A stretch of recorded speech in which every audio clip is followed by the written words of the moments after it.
I will show a sequence that I like to attack. Okay, so this is nothing yet because this is not a submission.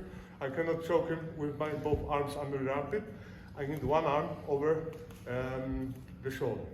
Sometimes I keep this one, so it's nice to feed it through, but it's never as easy. Okay, let's say I have just seat belt. Okay, and always the top arm underneath, like I was explaining, because if he protects the top one, I still have the bottom one to get through to the choke. Okay, but for this time, I'm not going straight away for the choke. I will improve my position first. Okay, so I want to block his escape. I know he won't escape this way. He wants to escape this way. So okay, there is an old school way that old school black belts, they always go to this side when they attack because he cannot escape because of the choking arm. Okay, he won't be able. He will choke himself more if he goes this side. Okay, so old school people always escape this side, and old school people always attack this side. But new school game is to go to this side. Okay, I can go to this side. He wants to escape this side, and I will go this side, but I will go this side on my conditions. Okay, so I will go there, and the most important thing is that my head is under his head. This is the most important reference, the point in this control. And I know he wants to go up and to this side. So what I will do, I will start my position, my control from my feet. I will use my right foot to put on his hip. I will push his hip down. I will go my left across his belly, and I will go to the left side, my head under his head, keeping him tight and keeping my feet together, pushing his hips down. If he want to bridge on top, I will keep him with my feet, keep him down. Okay? And I want to keep my head under his head. And now I'll pretend, the thing is, he cannot be focused on two things. Of course, he wants to get rid of the hooks, but if he will be using hands to get rid of the hooks, he gives me easy access to choke.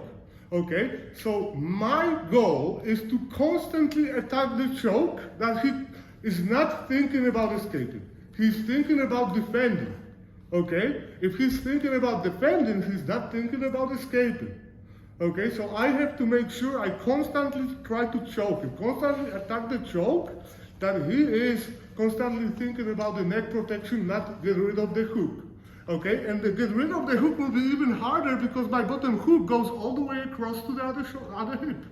So it will be harder to go over my bottom leg. Okay? And my head, I want to have my head under, and I want to be on the side here. If I start keeping he will bring the hands here. What I would like to do, it depends because it will be a little bit of a scramble and a grip fighting, but ideally I want to isolate both arms. Let's say I want to get to Kimura control, okay, from this side. I will switch to one-on-one control. I want to control this soft part, like almost the fingers. So I keep it here. This is the weakest spot of his arm, let's say. Okay, it will be harder for him to escape here. And he has only one arm, and I have only one arm. And I want to dig to the choke, he's protecting. So I go for the choke, he protects. I will stretch my arm, and I will lock it with my foot and connect my foot together, or lock my shoelaces under his back here.